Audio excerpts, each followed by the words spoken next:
todo con vuestra difusión, porque el trabajo que hacemos es un trabajo realmente importante. Sin más preámbulo, y en nombre de todo el equipo de Opción Triángulo, de la Cinemateca y de la Fundación, les damos la bienvenida. Dejo la palabra a Elena Manrique, que es el programador del Festival de Cine por Mujeres. Muchas gracias. Bueno, primero de todo, es una felicidad absoluta ver una sala llena. Esto es una maravilla y nos llena, como diría aquel, de orgullo y satisfacción, ¿no? Quiero deciros que esta es la cuarta edición del Festival de Cine hecho por mujeres. No ha sido fácil llegar a la cuarta edición. Imaginaros encima, claro, en estos momentos, pues sponsores y todas esas cosas, es un infierno, pero lo hemos conseguido y bueno, hemos venido aquí para quedarnos. Quiero dar las gracias a la Cineteca Pedro Cerolo, a todo su equipo, a la Fundación Pedro Cerolo, a Acción Triángulo, en fin, a los compañeros que nos prestan este espacio y bueno, agradecer su generosidad y su involucración con nosotras en el festival.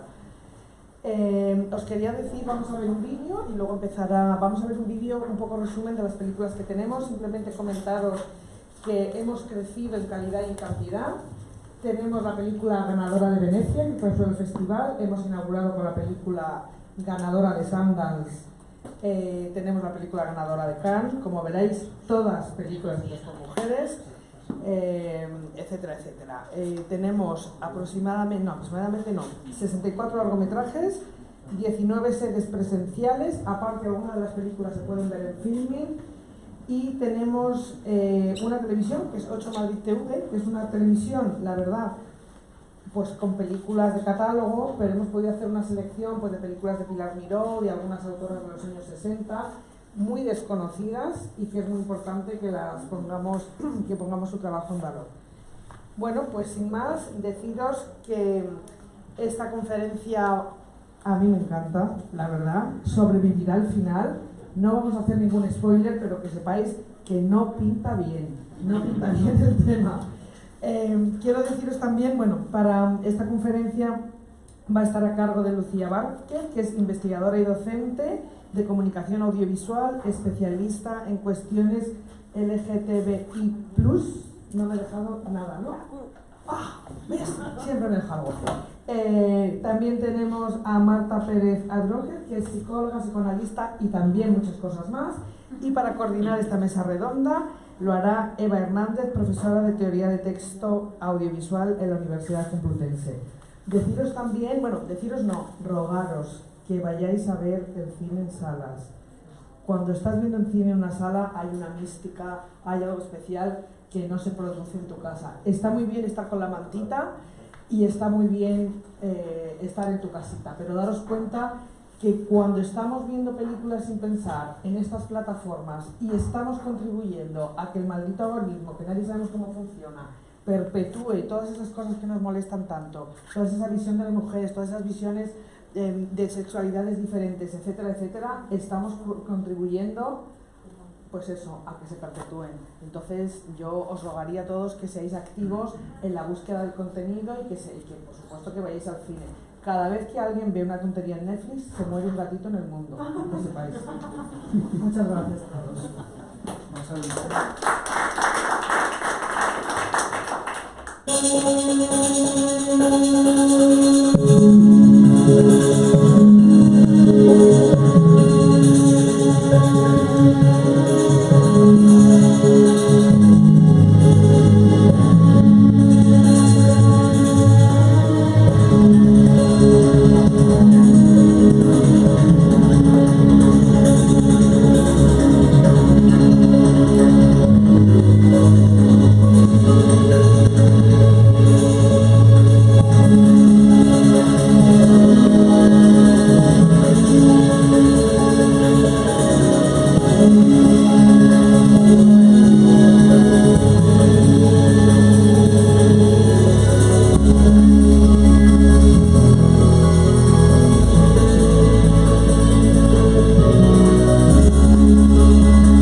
esto empieza.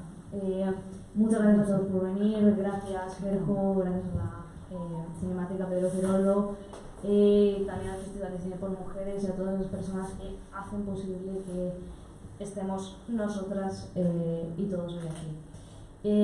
Traemos un tema que a mí me resulta muy interesante, que es el tema de la lesbiana muerta en el cine.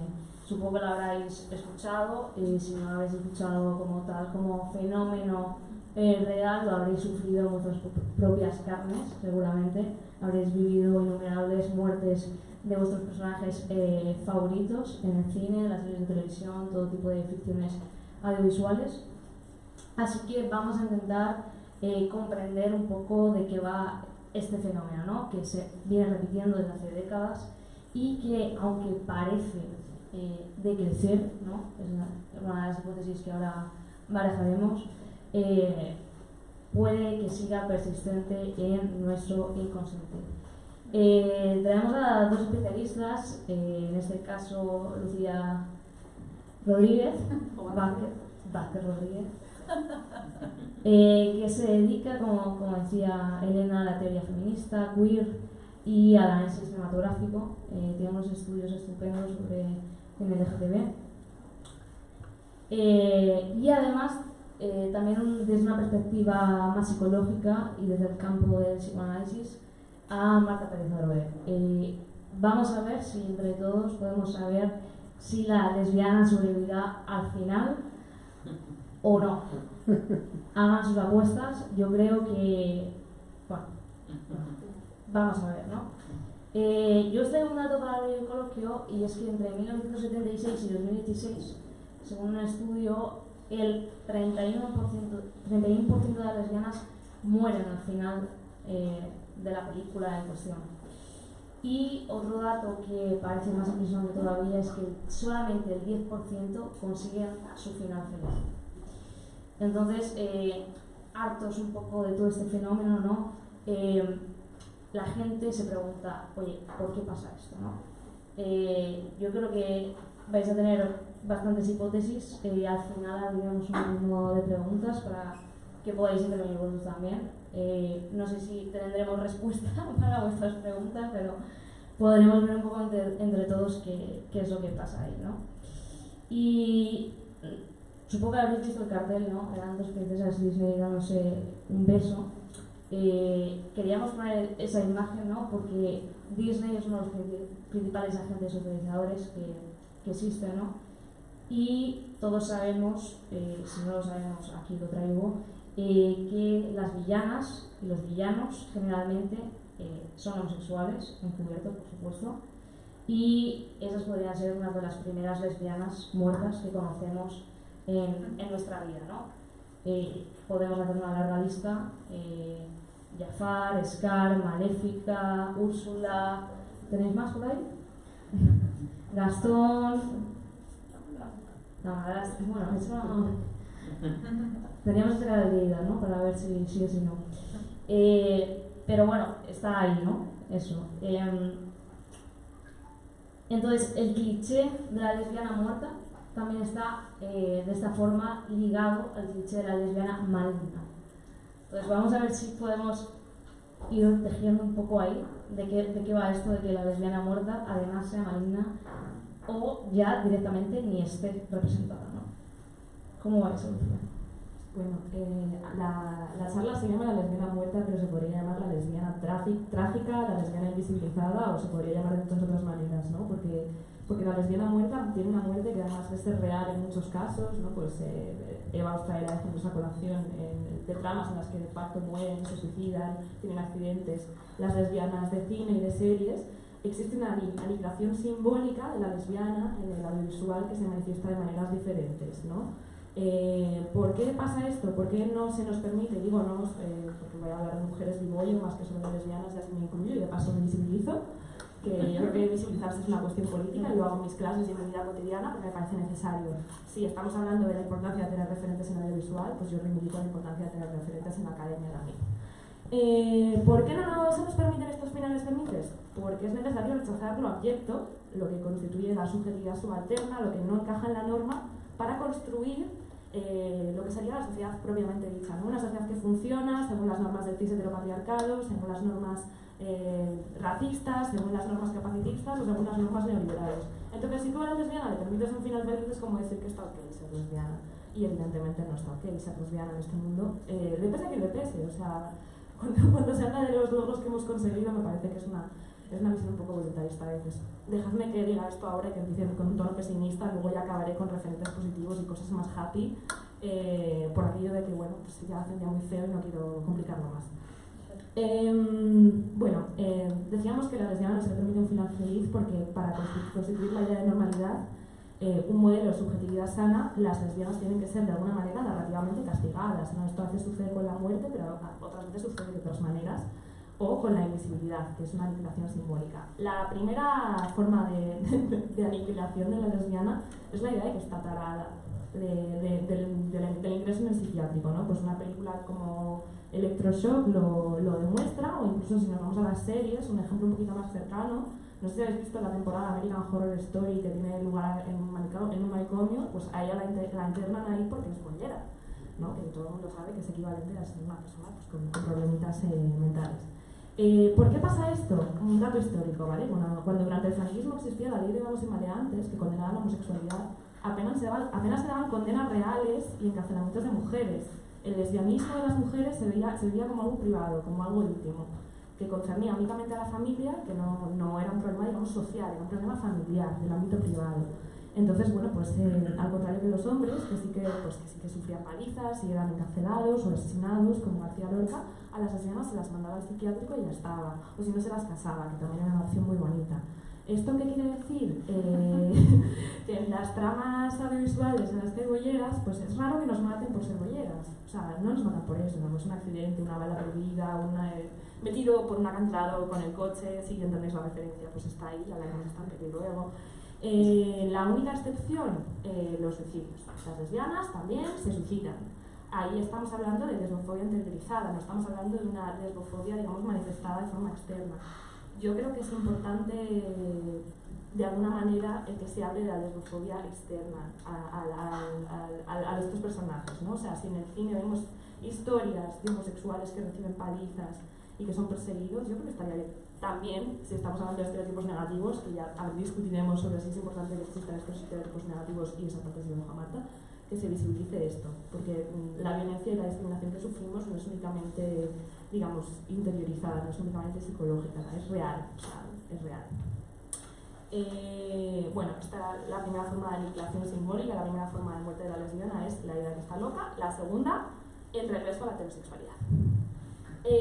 La sexualidad de las mujeres, lo sabemos todos, es muy fluida, ¿no? Entonces, pues claro, a veces tenemos una fase B de experimentación, pero luego volvemos con el hombre, porque es que es mucho más fácil.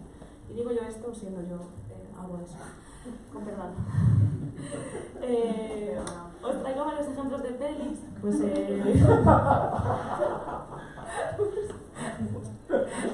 yo me expongo aquí, venía aquí a sudarme, literalmente. Una de los dos lados de la cama, no sé si recordáis que una de las protagonistas volvía con su novio, la otra sí que seguía siendo así un poco más bollera. Bueno, pues evidentemente tiene más recompensas sociales el caer en relaciones hetero que el quedarse fuera de la norma. Luego hablaremos también de la norma, que yo soy muy bonita con esto. Tenemos una peli que se llama también Todo me pasa a mí. Una de las protas, que se llamaba Ina, rompía su relación con su novia, Shell, para irse con un chico que se llamaba Oscar, ¿no? Y se integraba así en la matriz heterosexual, por lo cual, reitero, tiene sus recompensas, ¿no? Otra peli en la que de alguna manera pasa esto, aunque es un poco más sutil y ya está, digamos, intricado con una trama un poco más compleja, es La vida de Adele. Sobre esta peli mucho que decir, luego hablaremos de la mirada masculina, que creo que es un tema que nos preocupa a todas. Bueno, porque a él le pone los cuernos a su novia con un señor, que es que, bueno, pasa también, ¿no? Lo sabemos, señoras de la sala. A mí esto, ¿por qué me preocupa? Porque parece que hay una falta de especificidad en la representación de las relaciones lésbicas, del deseo lésbico, que sí se le concede a la homosexualidad masculina. Por no hablar de qué coño pasa con las representaciones de la bisexualidad en el audiovisual. O sea, que levante la mano quien conozca películas o series que hablen de esto de una forma que no caiga en el cliché, en el es una tapa, en el eres una viciosa, que a veces lo somos, no digo que no. Bueno, Este es el segundo punto. Yo voy por puntos, que si no me lío. Tercer punto. Hay una cierta porosidad entre la homosocialidad y la homosexualidad femenina. Me explico. Cuando digo homosocialidad me refiero a las amistades entre mujeres, ¿no?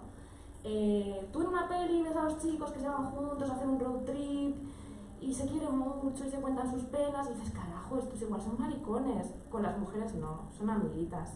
Y además muchas veces esa amistad, ¿no?, que puede ser lésbica o no, está insinuado, no siempre está claro, ahí entró la mirada queer, la sospecha de lo que estamos viendo.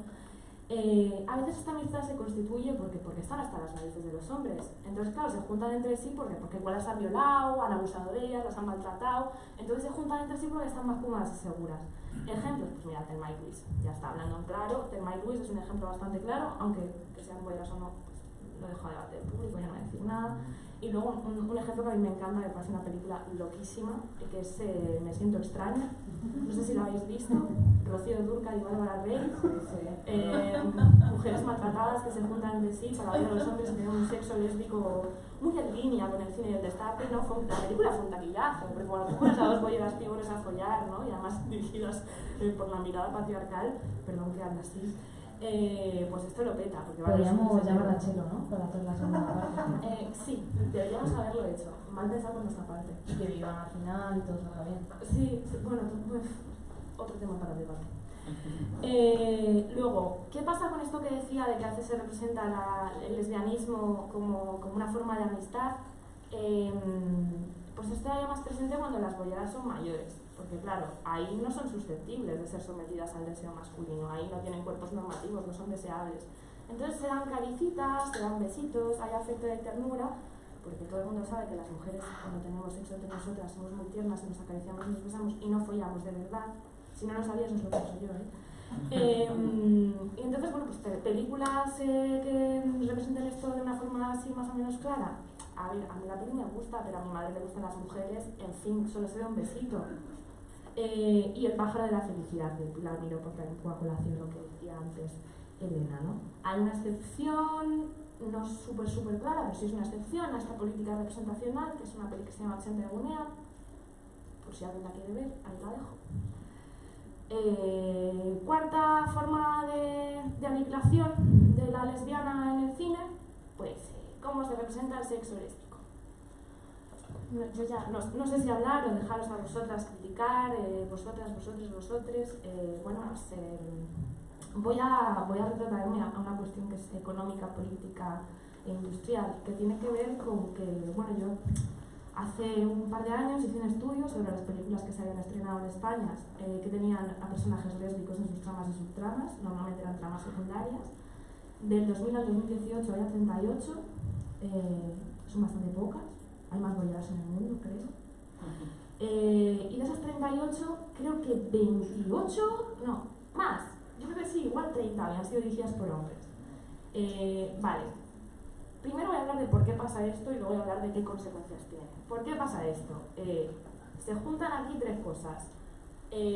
La lesbofobia, homofobia, transfobia, etc., con el machismo y con las lógicas, digamos, neoliberales y capitalistas. También soy anticapitalista, señores, me pronuncio de esta forma.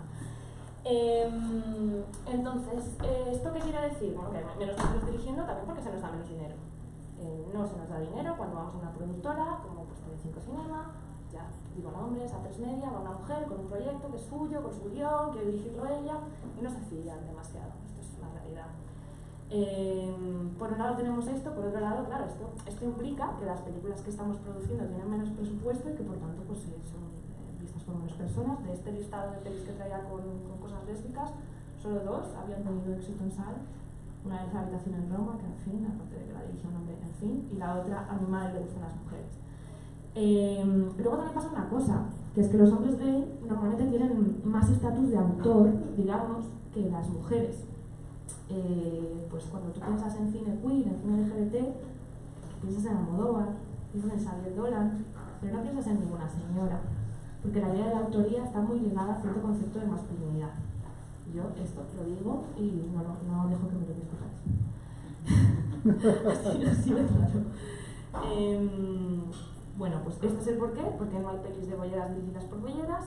Consecuencias en la representación de la sexualidad, pues el sexo lésbico en pantalla evidentemente es objeto de toda clase de fantasías heteropatriarcales.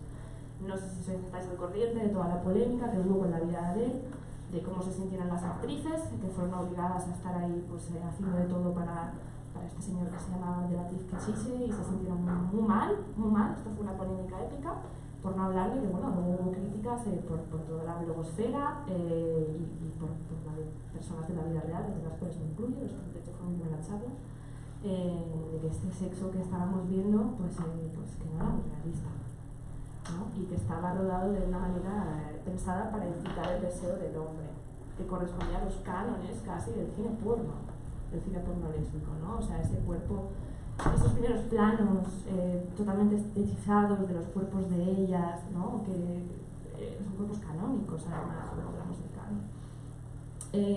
Bueno, Habitación en Roma ya es un ejemplo todavía más flagrante de esto, porque además en Habitación en Roma la trama, digamos, dramática o emocional está mucho menos trabajada que la vida de Adele. Bueno, cabe destacar que la vida de Adele está basada en un cómic que sí escribió una señora lesbiana, así que yo no entiendo por qué no lo adoptó a la gran pantalla otra señora lesbiana, pero bueno, en fin, lo que decía antes del dinero y de cómo funciona la industria.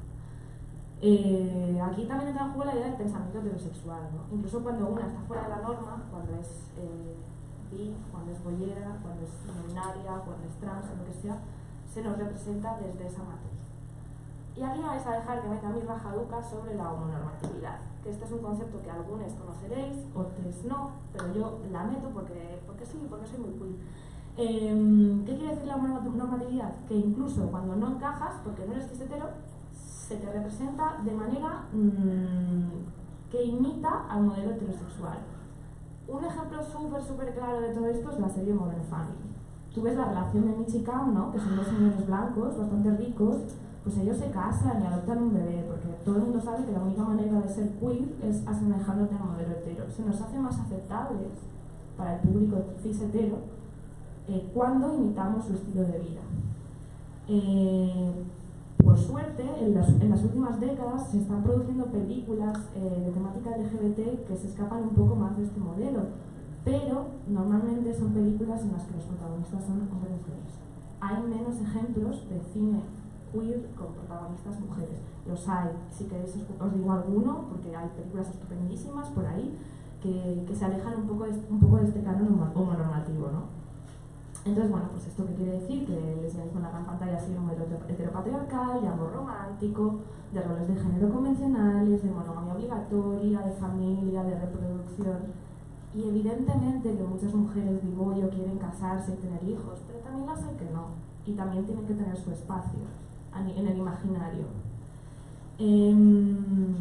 Otra cosa que pasa con el cine lésbico, sobre todo el cine lésbico español, en general, en la cultura popular, como se ha representado a la lesbiana o a la relación lésbica, es a partir de dinámicas que se llama butch-femme, ¿no? La lesbiana butch sería la lesbiana masculina, que lleva camisa de franela y botas de montaña, y la lesbiana femme sería yo. Así por acabar el rato. Yo no quiero decir que todas las lesbianas que aparezcan en la gran pantalla tengan que ser butch, para nada, porque es que hay gente que no lo somos.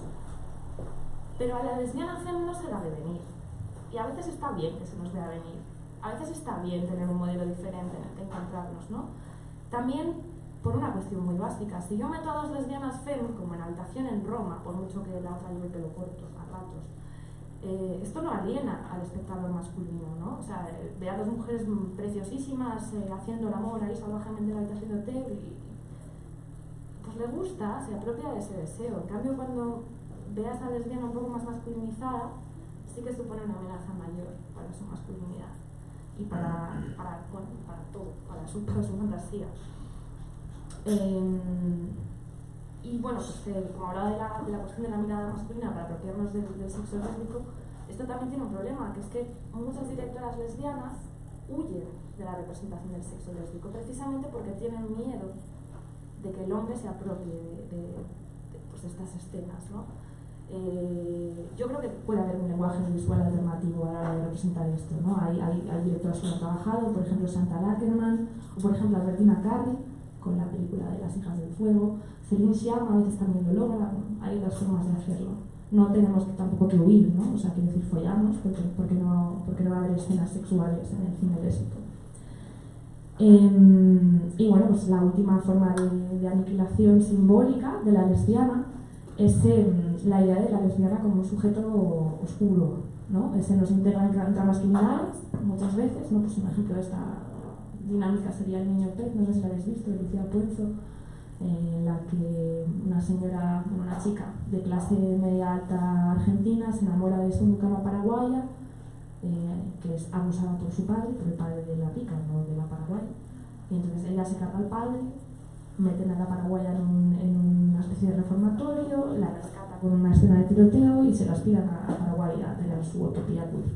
Esto pasa mucho, la idea de la lesbiana como criminal, como que, bueno.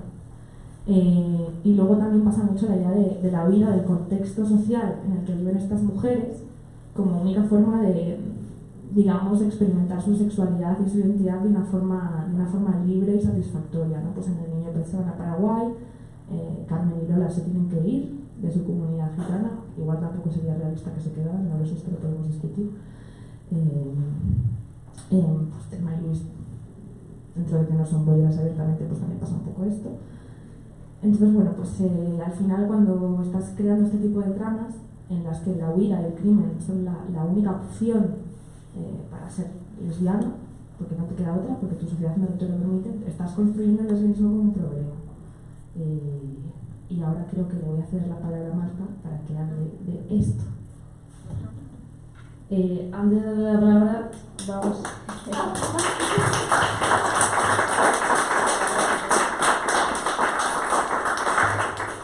Gracias, Lucía. Entonces, por recuperar un poco el hilo después de una explicación así más sistemática sobre personajes LGTBI y específicamente lesbianas. La muerte de la lesbiana muerta no siempre, lo ha enunciado Lucía ya, no es siempre una muerte real como tal, muere tiroteada, que muere por una bala perdida, incluso muere suicidándose. A veces también es una muerte simbólica en el sentido de que no hay un final feliz para ella, tiene que salir de su comunidad y eso supone en cierta forma una muerte simbólica también. Y bueno, conocemos millones de ejemplos. Tú has hecho un retrato muy bueno internacional y nacional también. Por apuntar alguno más que te has dejado, Silvia, de los hombres de Paco, yo creo que nos quedamos traumatizadas, la mitad de los que estamos aquí. Dana, hay una reseña bonita en internet sobre el personaje de Dana en The L Word, que parece que nosotras no conocemos a Elena Peabody todos los días, pero sí conocemos a personajes como Dana, una típica pactos en el amor, que no todo le sale bien, que le cuesta salir del armario, y es justamente esa la que tiene que morir de cáncer en una situación tremenda, ¿no? Tara, en Buffy, Cazavampiros, Los Delirious, muere suicidada en un tejado. Bueno, en fin, yo creo que... y justamente cuando no muere, la lesbiana, como por ejemplo en El Ministerio del Tiempo, es porque la trama está funcionando económicamente, entonces compensa tener a la lesbiana viva, ¿no? En tu serie. Compensa que siga. Y todos sabemos que últimamente la lesbiana está presente en las series de ficción, audiovisual, está presente en las películas, pero bueno, veremos a ver hacia el final ya del coloquio si está bien que sobreviva a cualquier precio, ¿no? Vamos a ver las posibles alternativas. Lucía os ha traído una serie de causas, sobre todo históricas, económicas, sociales, y voy a dar paso a Marta para que os hable un poco más sobre las causas psicológicas o inconscientes que puede haber detrás de la muerte de la lesbiana. Buenas noches a todos. Yo no soy experta en cine ni en comunicación audiovisual, no tengo tantos datos como han tenido mis compañeras que vayan articulando mi discurso. Yo soy psicoanalista, Y el psicoanálisis es una herramienta de pensamiento y de investigación que trata de analizar y descubrir las realidades psicológicas y entenderlas como un síntoma, ¿no? Es decir, mi amiga Lucía ha dado una perspectiva con la cual, o sea, me suscribo 1000 por 1000, ¿no? Ella ha hablado desde una lógica teórica activista, ¿no?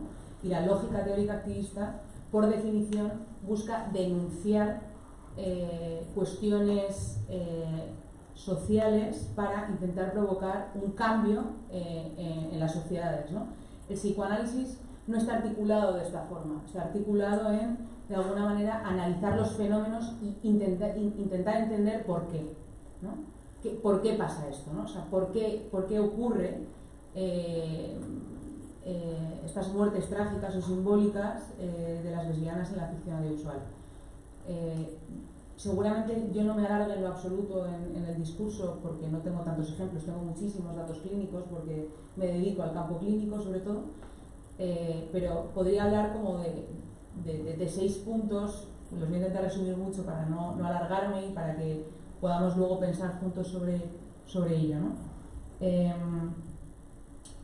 El primer punto que quiero destacar es que la homosexualidad continúa siendo actualmente un factor de riesgo de exclusión social que provoca dificultades psicológicas asociadas. Por ende, desde el análisis que podamos hacer, la existencia de ficciones audiovisuales dramáticas no es un cliché sino una realidad, ¿no? Es decir, que existan ficciones audiovisuales donde haya mujeres, ¿no? Pues que acaben con un final trágico no es exclusivamente un cliché sino es una realidad, es una realidad que sucede, ¿no?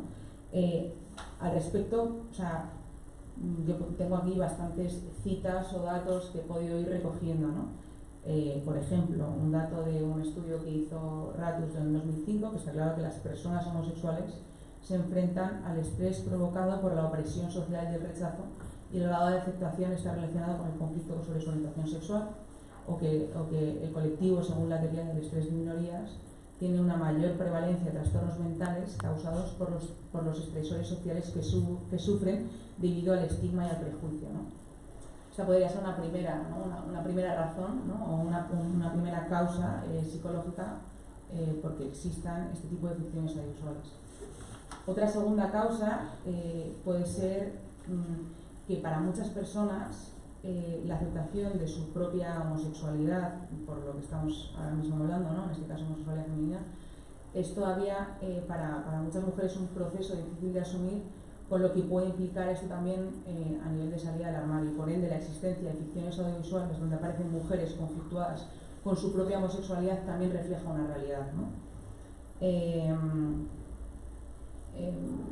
Hay millones de datos, ¿no? Que demuestran que un individuo o una persona rechazada por su familia por su orientación sexual tiende a presentar un incremento de síntomas de depresión y ansiedad, mayor riesgo de abuso de sustancias y más intentos de suicidio, ¿no? Además tiende a presentar dificultades en la autoestima, homofobia internalizada y mayores conductas sexuales de riesgo. Por el contrario, evidentemente está demostrado que el apoyo y la aceptación familiar ayudan pues a una mejora en términos generales de la salud mental. Una tercera causa que puede explicar, ¿no? la razón de por qué puedan existir este tipo, ¿no? de ficciones audiovisuales, en concreto en las mujeres, es que, como comentaba también Lucía antes, ¿no? Las mujeres se enfrentan a un doble estigma. No solo por el hecho de ser homosexuales, sino también por el hecho de ser mujeres. Por ende, que aparezca un porcentaje, esto es un dato que también ha dado Lucía, ¿no? De ficciones audiovisuales inferior, corresponde también a esta realidad, que es una realidad más invisibilizada, ¿no? Frente a la creciente normalización y visibilización de los gays, las lesbianas continúan de algún modo en la clandestinidad, sufriendo en este sentido una doble discriminación, ¿no? Por ser mujeres y por ser homosexuales. Esto es una cita de un artículo que ha escrito aquí la amiga. Los resultados de los factores analizados sobre la salud mental en las mujeres de minorías sexuales han demostrado resultados peores que los hombres. Voy al cuarto punto. Ahora poniéndonos un poco, o sea, hemos hablado, ¿no? Del primer punto, del lado de un análisis de la realidad social, ¿no? Luego un análisis de la realidad individual, de la dificultad de las mujeres de asumir su propia e identidad homosexual. Un tercer factor que acabo de hablar, ¿no? Del hecho del doble estigma, ¿no? De ser mujeres y de ser homosexuales, y ahora vamos a centrarnos en la mirada del autor, ¿no? Del autor que crea el film, o en este caso de la autora, ¿no? La creación de films y de series forman parte, desde la hipótesis del psicoanálisis, del inconsciente creativo del autor, ¿no? Es decir, yo no puedo decir, o sea, la mirada activista, ¿no? A lo mejor podría, por ejemplo, ¿no? Decirle a Almodóvar que porque no hace películas de lesbianas, ¿no? Y hace películas de tal, pero ese es el inconsciente de Almodóvar, y si él quiere representar ese tipo de films, tú no puedes decir a un autor que tiene que crear, ¿no? Es decir, son realidades que no dependen exclusivamente del apoyo de las productoras y de las condiciones políticas en las que se encuentran, sino de la propia apuesta del artista y de lo que busca elaborar inconscientemente en su obra, ¿no? Entonces, esta tesis es una tesis que es muy básica dentro del campo del psicoanálisis, que plantea que los seres humanos, todos, o sea, yo trabajo en la clínica infantil con niños y con adultos también, y te das cuenta que los seres humanos necesitamos tramitar los conflictos que a todos nos supone la violencia de existir, ¿no? Al respecto, cualquier cuento o film puede cumplir esta función de ayudar a elaborar a las personas su realidad, ¿no? Y sus propios interrogantes sobre la sexualidad, sobre la muerte, ¿no? Sobre relaciones imposibles, sobre las pérdidas, sobre los conflictos, ¿no? O sea, en definitiva, cualquier cosa que nos pueda llegar a angustiar, ¿no? Entonces, la posición teórica del psicoanálisis nunca va a pasar por apoyar una censura o un apoyo en particular a un tipo de series o de películas u otros, sino en la creación de nuevas ficciones culturales que a todos y a todas nos ayude a poder identificarnos con nuevas subjetividades en la época, ¿no? Este es el cuarto punto, ¿no? Es decir, el psicoanálisis dice, bueno, esto forma parte del inconsciente del autor, y ante esto nosotros tenemos que escucharlo y ver qué significa. El quinto punto, que esto está demostrado y que además sí me parece muy interesante rescatarlo, porque sí me uno a esta mirada activista de Lucía, es que está absolutamente demostrado que los medios de comunicación sin duda influyen en la construcción de la cultura de la tolerancia, ¿no? Es decir, el potencial efecto positivo que tiene la creación de films y series que supongan ejemplos positivos para personas les puede ayudar en su propio desarrollo, ¿no? Como sujetos, y en la aceptación también de las personas de ese colectivo en la sociedad. Hay millones de encuestas que avalan esta tesis, ¿no? O sea, en Estados Unidos, por ejemplo, después de esta serie que habéis dicho, Modern Family, ¿no? Declaró haber cambiado su postura frente al matrimonio homosexual gracias a haber visto esta serie. O sea, es decir, evidentemente influye, ¿no? O sea, positivamente que esta realidad sea, desde luego, visibilizada, ¿no? Cuanto mayor es el grado de información y más referentes se tienen cercanos, las redes de apoyo aumentan y la homofobia disminuye, ¿no? Pues por supuesto, ¿no? Nuestra política siempre debe ser la de apoyar esta ¿sí? Habla ella de las redes de apoyo. Yo creo que hay un dato que es muy importante cuando estábamos hablando de las representaciones de las lesbianas en el audiovisual. En un momento en el que apenas existían referentes, porque hay dos etapas en el debate. La primera etapa es la de queremos visibilización, ahora estamos en la etapa de qué hay visibilización a qué precio, ¿no? Las lesbianas estaban desesperadas por referentes audiovisuales, ¿no? Y se enamoraron de una serie que se llamaba Xena, la princesa guerrera, y se crearon comunidades de fandom online en las que podías conectar con tus pares y conocer a otras bolleras. Y esto es clave, o sea, sobre todo para las les adolescentes, las referencias culturales, los gustos culturales compartidos son una manera de hacer grupos, son una manera de encontrar gente con la que coincidas y de relacionarte y de no estar aislado. Entonces, no es solo que te reconozcas en los referentes audiovisuales, es que a través de ellos creas comunidad con tu gente. Y esto es clave, porque es difícil no estar solo, cuando eres un adolescente en un entorno que normalmente va a ser muy cis heteropatriarcal.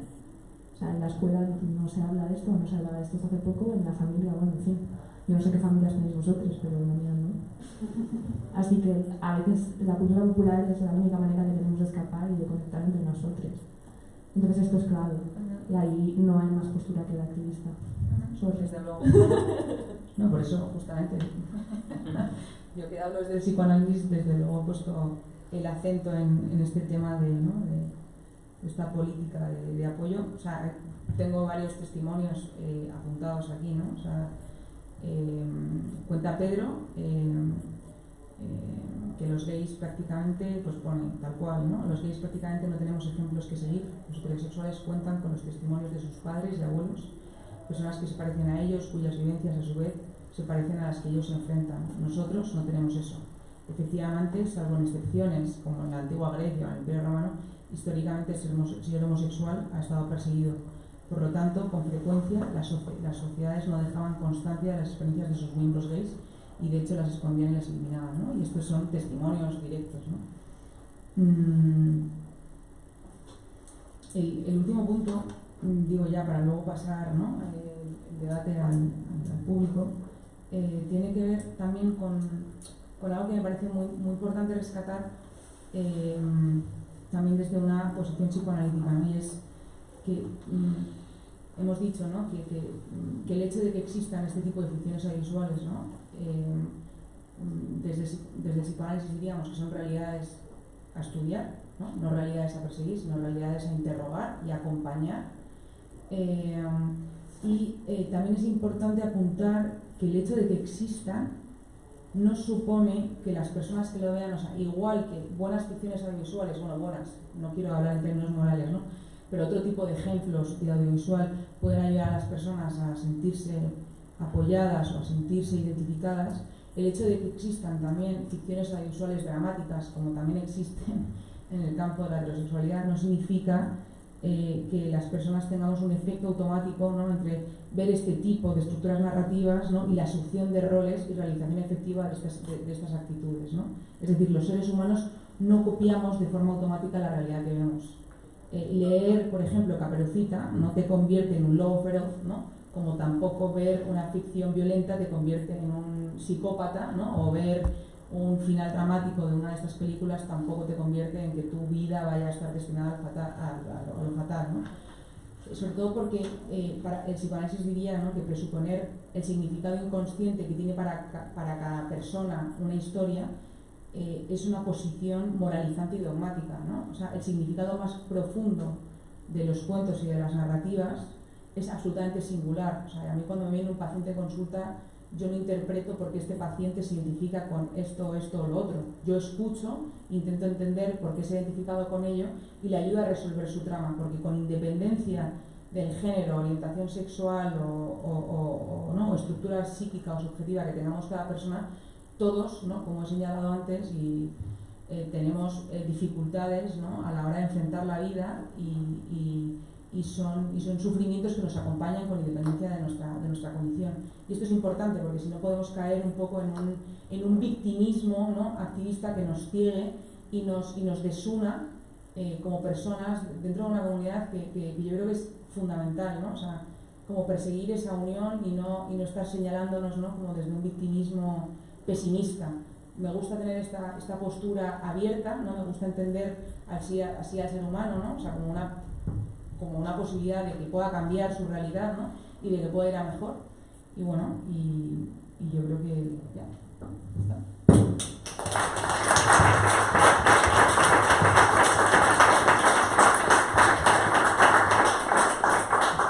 Yo creo que vamos bien encauzados, así que voy a lanzaros algunas preguntillas y para luego dejaros a vosotros también un poco de espacio, pues si queréis añadir cualquier cosa, hacer una pregunta, etc. Entonces voy a ir lanzándoos preguntas y vais respondiendo según os parezca, ¿vale? A vosotros. Un par, tampoco dejarlos de también. No, vale, entonces tenemos que efectivamente, lo hemos visto con datos, las lesbianas mueren significativamente más que los heteros o más que los gays. Más que los gays, no lo hemos comprobado. Más que los heteros. A los gays nos matan por ser gays, a los gays no, nos matamos nosotras, nos metemos en psiquiátrico, nos tenemos que ir. Perdón, que no estaba hablando el micro. Entonces, es real que nos meten a las películas, aparecemos, nos dejan gozar un poquito, pero luego siempre nos matan. Nos matan simbólicamente o realmente. ¿Por qué los directores o incluso directoras lesbianas nos matan? O sea, ¿cuál es el motivo por el cual los matan? Porque está muy bien, la gente muere todos los días, hay balas perdidas, platillos volantes que se te caen encima, qué sé yo. Pero, ¿por qué ese objetivo de muertes que no vienen casi ni a cuento las lesbianas? Pues, qué pregunta. A ver, yo no sé si las directoras lesbianas nos matan, no lo tengo tan claro. Algunas sí, otras no. Y esto en realidad me lleva a una pregunta que quería hacer al público y que la voy a dejar un poco para el final, pero la lanzo para que la vayáis pensando. Una vez en el máster de LGBT en el que trabajo, tuvimos un debate sobre si las personas cis podían representar personajes trans a raíz de La Casa de las Flores. Yo digo que no, por muchos motivos, y esto lo traslado a la representación del lesbianismo en la gran pantalla. Yo creo que ahora mismo es más interesante que sean las lesbianas quienes hagan películas de lesbianas, para no caer en el estereotipo, para no caer en matarnos, simbólica y realmente, y porque, bueno, en este debate que os comentaba del máster de LGBT decía una persona que claro, entonces, si tú no eres bombero, ¿cómo vas a hacer una peli sobre bomberos? Vamos a ver, tiene una reducción absurda. Ser bombero no es una identidad, ser lesbiana y mujer sí es una identidad. Entonces aquí hay una cuestión muy clave. ¿Por qué nos matan? Porque quien está hablando de nosotras no somos nosotras. Y a quien está hablando de nosotras le molesta un poco, a lo mejor a nivel inconsciente, no lo sé, que tengamos finales felices.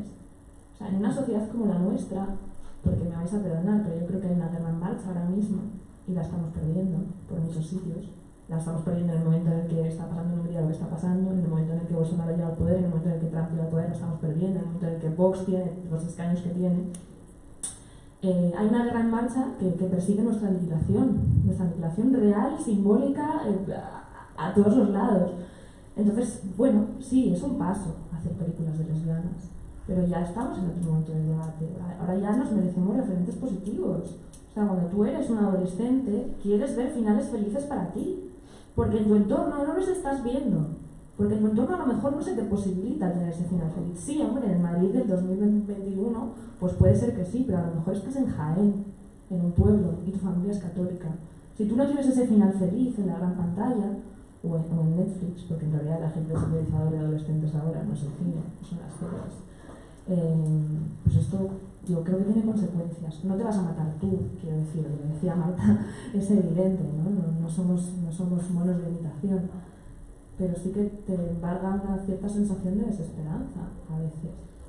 Entonces, pues yo hago un llamamiento a las señoras lesbianas, guionistas y directoras de las salas, y te estoy mirando a ti, Leire, a darnos finales felices, por favor, pero si no por las personas que ya somos adultas y ya que tenemos integrada nuestra identidad sexual de una manera un poco más positiva, por las personas que están por venir y que necesitan referentes positivos en los que apuntalar su identidad, porque es que los necesitan. Entonces, pues eso es lo que yo digo. Bueno, yo ya sabéis que me tomo la posición, hablo desde otra lógica teórica, me gusta la caña con la que empiezas, Lucía. Yo, el dato que puedo dar, primero, un poco yo creo que a nivel de contextualización que a todos nos puede interesar, es que creo que, no sé qué año, pero vamos, a ver si lo tengo aquí porque lo estuve estudiando, había una ley, ¿no, Lucía? En 1930, el Código Fels, ¿no? Se llamaba, que prohibía que cualquier personaje en la ficción audiovisual sobreviviera, ¿no? Es decir, cualquier personaje LGBT. sí, efectivamente, sí. O sea, había una ley, o sea, es decir, es que esto ayuda un poco también como a contextualizar. Era un código de autocensura. Efectivamente, era un código de autocensura, ¿no? O sea, yo es que es verdad que no sé no tengo estudios sobre cine y tal, pero bueno, sí cuando he estado preparando un poco este coloquio, me llamó mucho la atención, ¿no? Había un código de autocensura, ¿no? Que no permitía a un personaje colectivo, ¿no? Sobrevivir en una trama de ficción audiovisual. Entonces, la primera razón quizás que yo daría es una reacción, o sea, una explicación absolutamente legal. Si está si hay una autocensura, no hay posibilidad, ¿no? de que una producción audiovisual con un final ya incluso feliz se posibilite. Eso como una primera causa, ¿no? Respondiendo a tu pregunta. Y luego hay otro contrapunto que quizás, ¿no? Digo, para discutir entre tú y yo, Lucía, que en términos generales, como plantea el arte, y la creación, ¿no? de piezas artísticas son un intento que hace el artista, ¿no? Que es un poco la hipótesis que yo he planteado desde el psicoanálisis, para intentar resolver sus propias conflictivas. Si todos nos paramos a pensar en términos generales, ¿no? sobre las obras teatrales, poesía, cine y demás, ¿no? Muchos finales son dramáticos, ¿no? O sea, el ser humano, cuando intenta resolver un conflicto sintomático, ¿no? Muchas veces acaba un poco ahí enquistado, ¿no? Con independencia del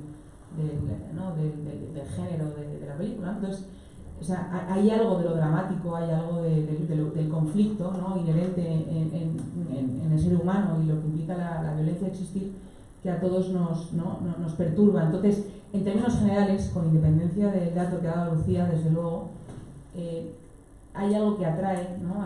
Esto es lo que llama el psicoanálisis la pulsión de muerte, ¿no? Hay algo que nos engancha, ¿no?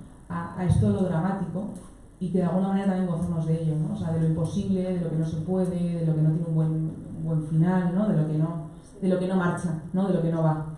Entonces, esto también me parece un dato que también nos puede dar como una perspectiva un poco más, ¿no? General. Más allá de esto, otra de las cuestiones que también estuvimos discutiendo entre nosotras cuando charlamos, ¿no? sobre el coloquio era que también, o sea, otra explicación podría tener que ver con el carácter novel, ¿no? de las mujeres homosexuales que a lo mejor están, ¿no? debutando en el cine y en las series, que sobre todo las tramas que están empezando a representar, yo no soy nada experta, pero suelen ser como tramas más adolescentes, ¿no? La adolescencia de todos son como esos amores imposibles, ¿no? Pues como Carmen y Lola, pues que acaban, ¿no? Que se tienen que ir de un pueblo, ¿no? Pues bueno, como de estos amores más adolescentes, ¿no? Y no existen tantas ficciones que representen como amores quizás pues en otra etapa de la vida, que no tienen que ser ni mejores ni peores, simplemente diferentes, ¿no? Y que tiene que ver un poco con un tema político, ¿no? Que tú lo señalabas, ¿no? La última vez, ¿no? De que no se ha apostado y no se ha apoyado quizás, ¿no? Este tipo de... Sí, eso que estás comentando yo creo que es un buen punto. También hicimos un estudio hace tiempo del número de mujeres cineastas que habían rodado su segundo largometraje a principios de los años 2000, un estudio de 2 décadas o algo así, y es muy bajito. A veces se desfinancia una obra y no se desfinancia una segunda. Entonces, normalmente cuando tú eres una directora boyera, a lo mejor lo primero que quieres contar es pues, algo tuyo, ¿no? Lo traumática que fue tu salida del armario, lo traumático que fue que tu novia bisexual te dejara por un chico, o pues no sé, hacer un thriller en el que pues, te cargas a un señor y te tienes que marchar a otro lugar, porque estás procesando tu trauma, como decía Marta. Pero a lo mejor si te dejan hacer un segundo largo, un tercero, pues me estás contando que cualquier otra cosa de tu vida adulta con un final más feliz y una mayor madurez vital, ¿no? que a lo mejor esa primera obra que quiere procesar algo más profundo no se le permite. También tiene que ver esto con una cuestión de los géneros cinematográficos, ¿no? O sea, en general hay pocas directoras, o menos directoras mujeres que hagan comedia, las mujeres hacen más drama o cine social, de nuevo también por lógicas tan comerciales e industriales. Luego también esto me llama que quería comentar, así por encima, que tiene que ver con las modalidades representacionales del lesbianismo, de la cuestión LGBT, ¿no? O sea, yo creo que lo deseable ahora mismo, en la sociedad en la que vivimos, es lo que llama Irene Pelayo, una teórica estupenda sobre este tema, las modalidades desfocalizadas e integradoras, que son aquellas en las que el contenido principal de la trama no es que ella es boyera, es que ella es boyera y además resulta que es policía, o es boyera y además pues acaba de descubrir la vacuna contra el COVID, o yo qué sé. Igual es más interesante eso, ¿no? O sea, si el conflicto dramático que estás creando gira en torno a la salida del armario, a la condición sexual del personaje, spoiler alert, la lesbiana muere, si no de forma literal, de forma simbólica. Pero en cambio, si estás integrando su lesbianismo pues como parte de una trama un poco más compleja, que no tenga necesariamente que ver con esto, igual se nos permiten otro tipo de salidas, ¿no? Aparte de que, bueno, pues una es lesbiana o es bi, pero también es más cosas, ¿no? Digo. Creo que está bastante claro. Yo creo que la lesbiana al final vive dentro de nosotras, sobre todo. Esperemos que viva también en las ficciones audiovisuales futuras. Y, bueno, insistir sobre todo también, la lesbiana ha llegado, la lesbiana está madurando dentro de la ficción audiovisual. dentro de la ficción audiovisual dedicada sobre todo para adultos. No así en películas infantiles, series que se dedican al público más joven, y yo creo que es el último punto, que es que aquí no están ni vivas ni muertas, simplemente no están missing. Y si están invisibilizadas y son, desde luego, lesbianas muertas. Todas las malvadas, maléficas, etc. Bueno, hay un beso bollero muy anecdótico en la última Star Wars, no sé si os habéis fijado. Y es que como siempre estoy ahí con la lipa, pues hay un beso bollero que no pinta nada de la trama, pero está ahí, ¿no? Y a lo mejor tú eres una niña de 8 años y ves ese beso bollero y dices, anda, mira, qué sé yo. Que se podría haber aprovechado también, creo yo, con el Star Frozen, pero bueno, eso ya. Yo creo que tenía que haber aprovechado, ¿no? Para... Mi hipótesis es que lo han intentado un poco con Maléfica, han hecho el intentillo con Frozen, a ver si no la casan y qué pasa, y el siguiente paso, ¿no? Será homosexualidad y ya verán lesbianas muertas, heroínas, y bueno, ya al final la maduración, ¿no? Veamos a ver qué pasa. ¿Queréis aportar algo más o dejamos que...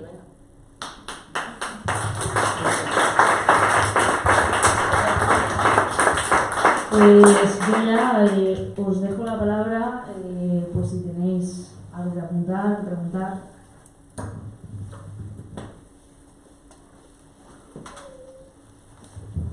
Bueno, muchas gracias por vuestras palabras.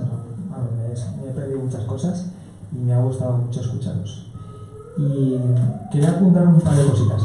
Yo no estoy de acuerdo con Lucía con esto de que parece que apuntas que un hombre, cuando representa desde lo visual a una relación entre dos mujeres, pues que siempre va a estar mal. Pues no.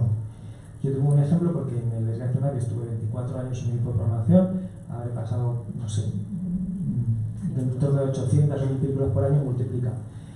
Hubo una evolución. Primero era imposible que hubiera películas de chicas. O sea, no había directamente en los primeros años, 96, 97, o sea, era imposible. Y la que había realmente era una, o sea, súper mega glamor.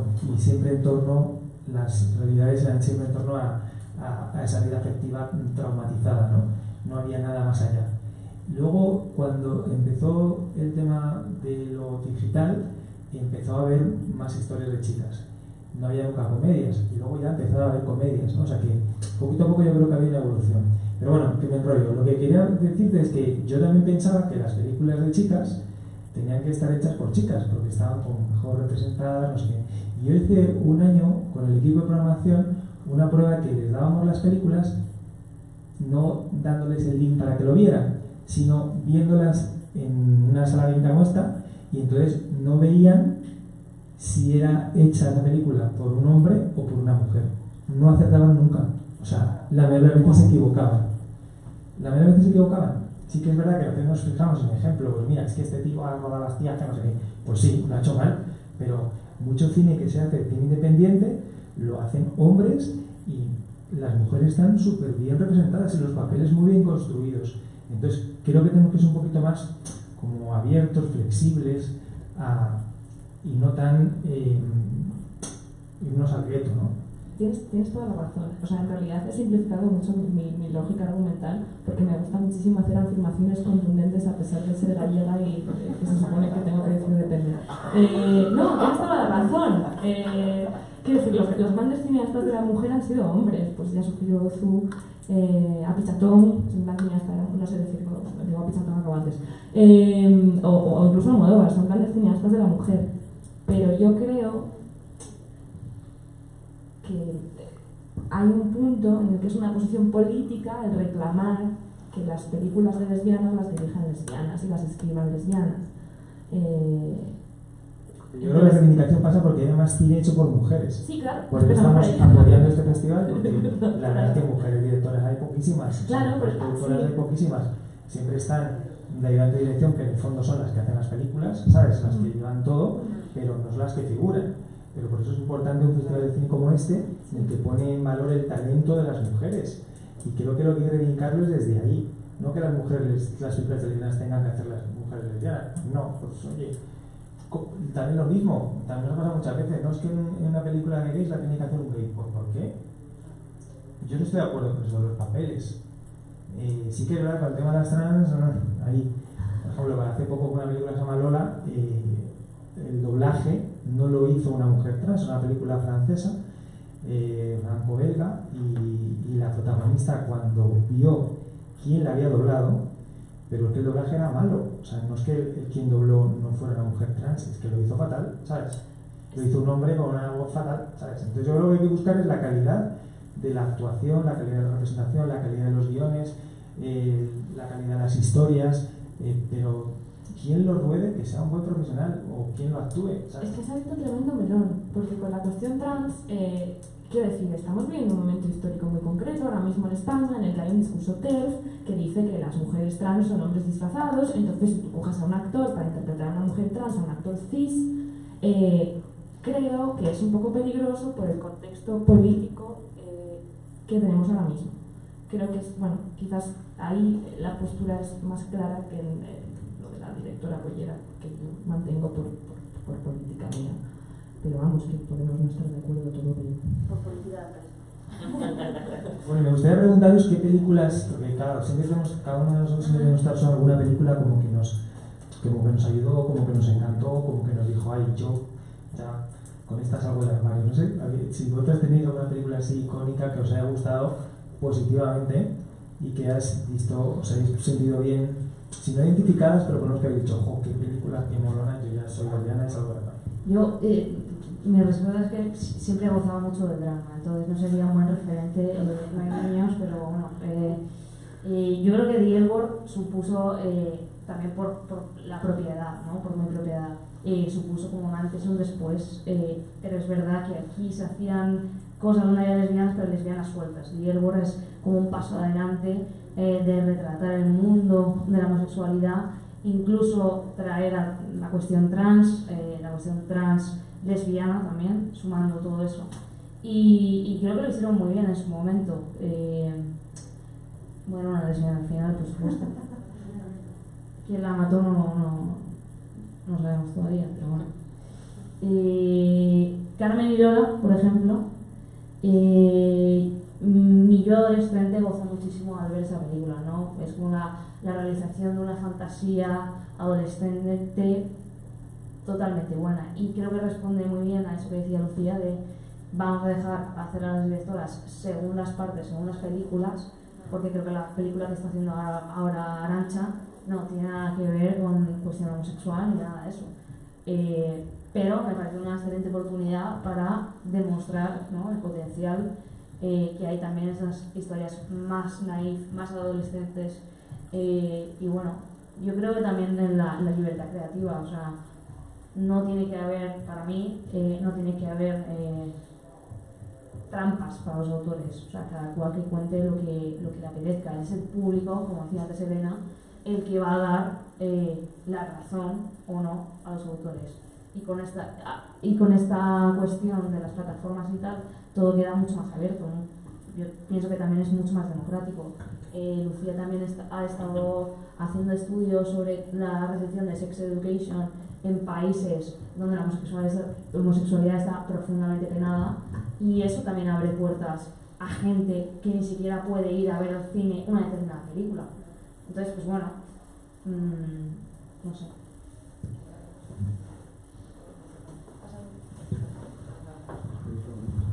Hola.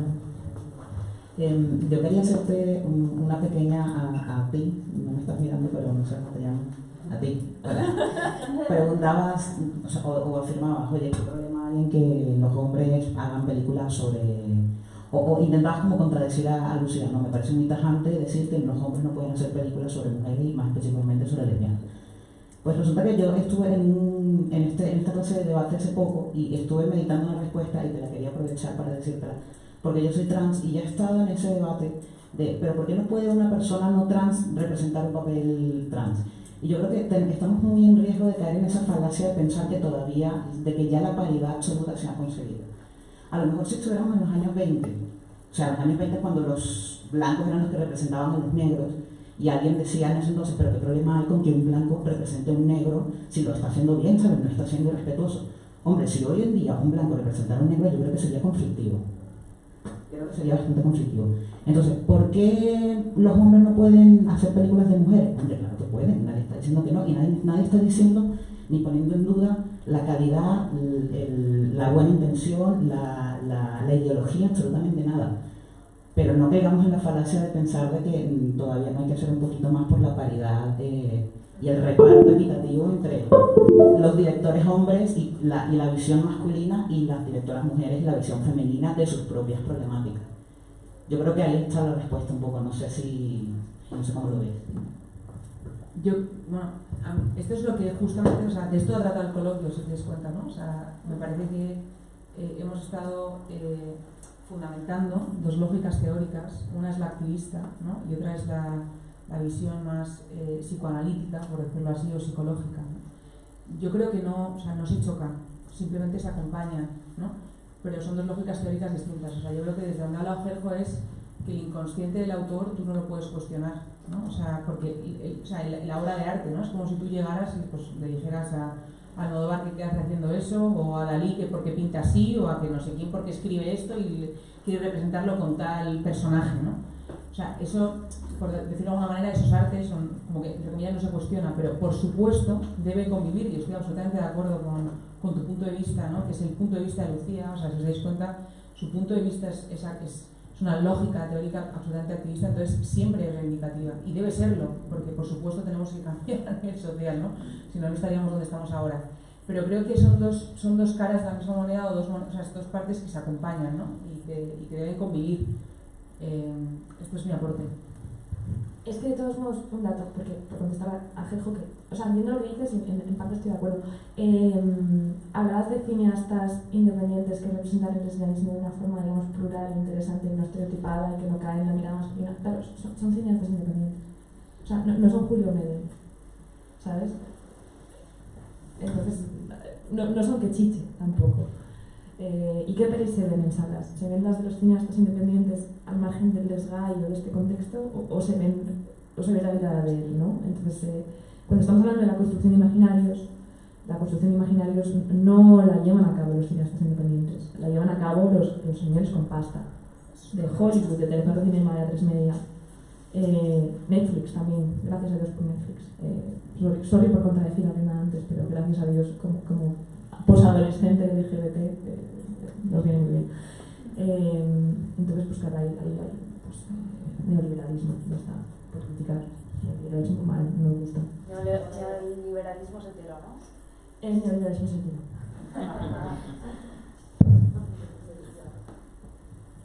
Yo tengo una pregunta.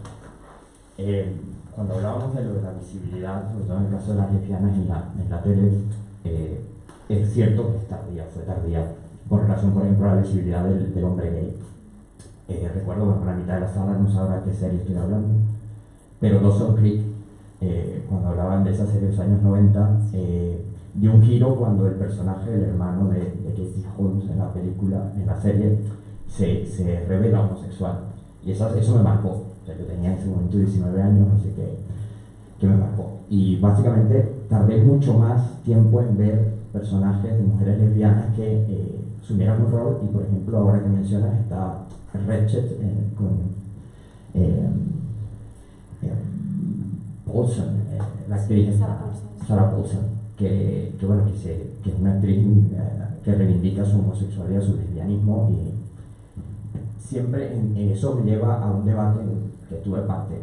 Si era necesario que una actriz que es buena, que es reconocida como actriz, que es buena en las tablas, que es buena en el cine, tenga que revelar su condición sexual, su orientación o su identidad de género. Y yo creo que sí. Yo creo que sí. Es muy complicado porque mucha gente piensa que, bueno, que eso no tiene nada que ver con su profesionalidad, que ella es muy buena actriz, porque tendría que... Y yo creo que trata un poco del tema de la visibilidad, pero hay muchos que piensan que eso no es necesario. O sea, que el punto en el que estamos, una actriz de su categoría, de su nivel, que ha ganado premios, no es necesario que se revele como tal. Y luego está el otro, que eran actrices que no son lesbianas, hagan papeles de lesbianas. O sea, está Annette Bening y Julianne Moore en Kids Are So Right o algo así. Los chicos también. bueno, que son dos actrices, obviamente, cis, que hacen un papel de lesbiana. Entonces, claro, no sé, o sea, dejo esto un poco ahí para generar un poco de debate. Yo de nuevo, que cada uno haga lo que buenamente pueda con su subjetividad y con sus ganas de ser amable con los fans y con la gente que necesita su apoyo. Yo, por supuesto, siempre me posicionaré ante la vida de forma valiente y espero que todo el mundo lo pueda hacer. Cada uno tendrá su posicionamiento. Sí, yo creo que tiene que ver justamente con un tipo de vocación, ¿no? Estamos ahora mismo en una fundación, ¿no? Y no todo el mundo comparte una vocación solidaria, ¿no? Porque estamos hablando de una cuestión, estamos ahora mismo contra, ¿no? O sea, era una contraposición entre la posición, ¿no?, neoliberal o capitalista versus, ¿no?, una posición, una ética comunitarista, una ética solidaria. Pienso que por más que, o sea, las personas pueden tener, siendo grandes actrices, actores, lo que sea, vocación solidaria, ¿no? Y parte de esa vocación solidaria seguramente tenga que ver con eso, ¿no? Con el deseo de visibilizar en este caso, su condición o orientación sexual por una forma de crear comunidad o redes de apoyo que, por supuesto, se ha visto, ¿no?, por los estudios que hablábamos, que eso pues pueden ser ejemplos, ¿no? Y todos necesitamos ejemplos a seguir, pues algunos líderes a seguir, pues nos ayuda, ¿no?, a crecer. Entonces yo creo que más que nada tiene que ver con eso, y estoy de acuerdo contigo, o sea, comparto esa perspectiva. Pues yo tendría una respuesta que nadie en esta sala se esperaba. El plot twist es que yo creo que hay que comer. Entonces yo creo que si eres una actriz que estás empezando y eres lesbiana, pues igual no te compensa visibilizarte porque te quedas relegada a roles de lesbiana y no tantas películas de lesbianas, como ya hemos aclarado. Entonces igual estratégicamente te interesa comer, que es una cosa que está muy bien, comer. Cuando ya eres Cristiano Ronaldo, igual ya mola salir del armario. Por cierto, si nos estás viendo, Cristiano, ya toca. No, pero antes, pues igual está bien comer, porque en el sistema neoliberal, pues a veces toca hacer sacrificios. Evidentemente, desde una posición activista y política, yo sí que creo que está bien, pero no todo el mundo tenemos el privilegio de visibilizarnos. O sea, tenemos el contexto que tenemos aquí. Si yo soy una actriz boyera en Irán, igual pues no me visibilizo, por lo que sea, que me matan, mayormente. Por un lado, y lo de que una actriz no lesbiana interprete a un protagonista lesbiana, yo creo que aquí hay menos debate que es con el trans, por lo que hablamos antes del blackface y del pues, el terfismo, mal, las TERF mal, no nos gustan. Si alguien hay una TERF aquí, por favor que se vaya. Perdón, lo siento, es que a veces me paso. Pero a mí me parece que con historias de lesbianas creo que importa casi más el guión y la dirección que la interpretación. No sé por qué, a mí es una intuición mía.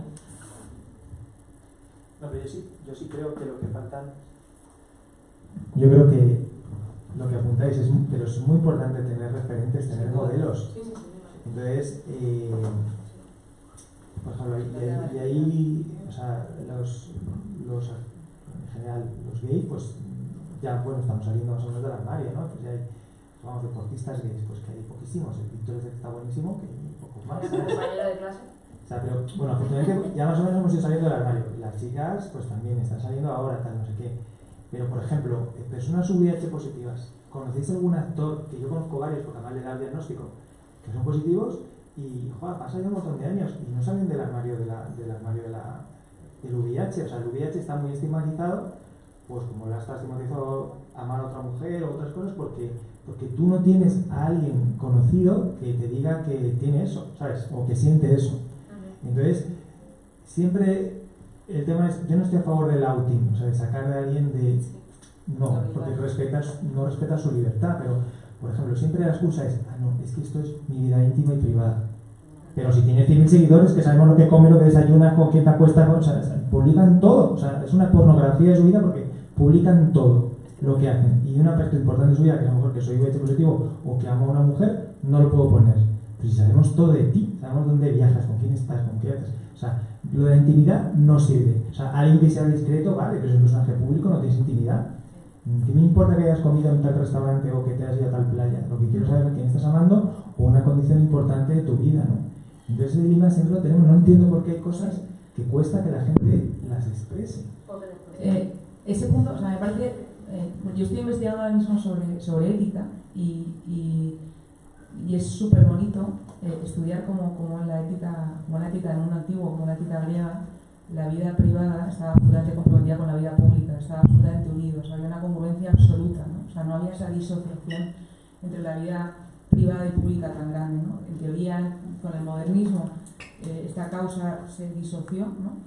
Y parece, ¿no?, que se creó como una especie de doble moral, ¿no? Lo que tú haces en tu intimidad, ¿no?, en teoría, ¿no?, con Dios, ¿no?, es decir, ¿no?, como una cosa así muy individualista, ¿no?, como una ética muy individualista, y luego lo que haces en tu vida pública, ¿no? Y justamente lo que investigo y lo que reivindico como parte de la cura psicoanalítica tiene que ver con esto, o sea, con que la congruencia entre la vida íntima y la vida pública, o sea, no en modo, o sea, no lo estoy diciendo como si esto fuera, ¿no?, aquí una especie de festival, ¿no?, sino que el compromiso que tú tengas en tu vida íntima se debe poner en juego también en tu vida pública, ¿no?, como que esta vocación debe ir unida. Evidentemente no todo el mundo, o sea, estoy absolutamente de acuerdo también de lo que estábamos hablando, ¿no?, de que no todo se juega, por ejemplo, en que tu identidad sea o no homosexual o tal, no va más allá, ¿no?, va como un deseo de vida o una vocación, y suscribo totalmente lo que planteas, porque es verdad que justamente yo creo que el mal del modernismo, y que también se ha sumado al posmodernismo, es este, ¿no? O sea, igual que puede haber una disociación absolutamente a nivel ético, que es lo que más hace sufrir a las personas, y por esto acuden a consulta, porque no se sienten como unidos, ¿no?, entre lo que sienten y piensan y hacen, ¿no?, que es lo que a todos nos hace sufrir, en definitiva. Yo creo que tiene que ver con una dificultad personal, más allá de lo económico que planteaba Lucía, que pueden descender el número de papeles. Yo creo que esto puede hablar mejor Marta, tiene que ver con un conflicto no asumido. O sea, yo creo que el que puede lo hace, porque todos sabemos lo infinitamente mejor que se está fuera del armario, ¿no? Bueno, estamos hablando también de un contexto español de libertad suficiente como para poder hacerlo. Entonces yo creo que tiene que ver con una dificultad personal subjetiva de cada cual. Y, por supuesto, cuanta menos gente salga, no va a haber un efecto llamada. Si cada vez más gente se atreve, efectivamente, va a ser más fácil para todos. Para otros personajes conocidos y referentes, y también para la gente de a pie.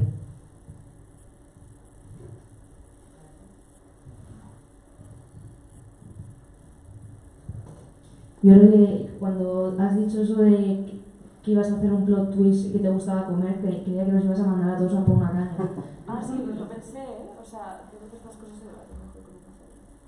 Sí, ¿no? Pues muchas gracias por venir a todos.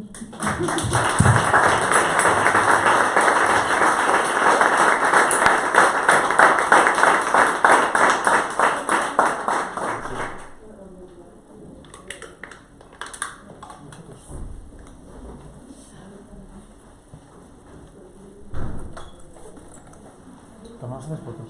Ah, claro. Sí, puede haber.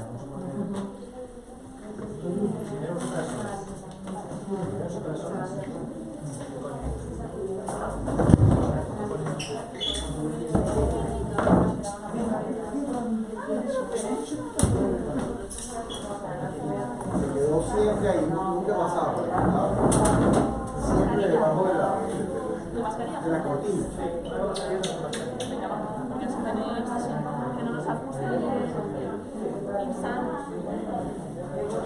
Y otro sin máscara. Con máscara y otro sin máscara. Empiezo con máscara. Empezamos con máscara. Porque ya tenéis que saber la gente. Rápido, venga.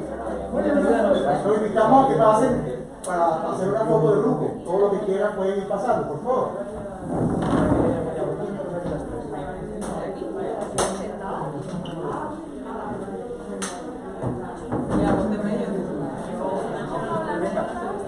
Hola, yo soy el primer Poneros, veniros todos. Luego hacemos solas.